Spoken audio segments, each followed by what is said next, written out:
عمرك سألت نفسك ليه سد يأجوج ومأجوج اتحط في القرآن؟ وليه مرتبط بنهاية العالم؟ في سر رهيب ورا القصة دي، تعالوا نكتشفه مع بعض. السلام عليكم. النهاردة هنتكلم عن واحدة من أعظم القصص اللي اتذكرت في القرآن الكريم، قصة يأجوج ومأجوج. ناس كتير بتسمع عنهم بس قليل اللي فاهم تفاصيل القصة دي وإيه علاقتها بينا النهاردة. فخلونا نبدأ ونشوف الحكاية من الأول. أنا أحمد طه، معلق صوتي.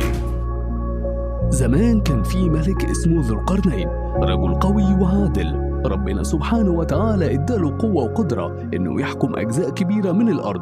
وهو في رحلاته وصل لمكان في ناس بسيطة جدا اشتكوا من قوم اسمهم يأجوج ومأجوج.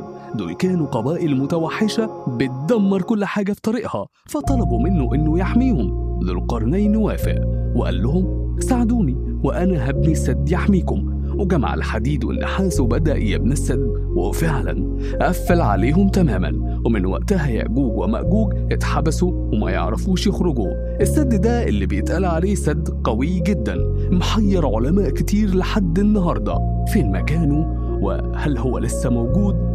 الغريب بقى إن النبي صلى الله عليه وسلم قال إنهم هيخرجوا في آخر الزمان.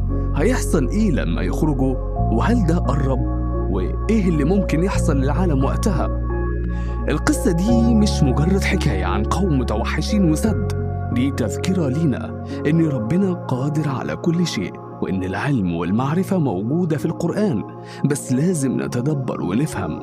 لو عجبتك القصة وحابب تعرف أكتر عن الموضوع اكتبولي في الكومنتات، واستنوني في حلقة جديدة. أنا أحمد طه، معلق صوتي. شكراً.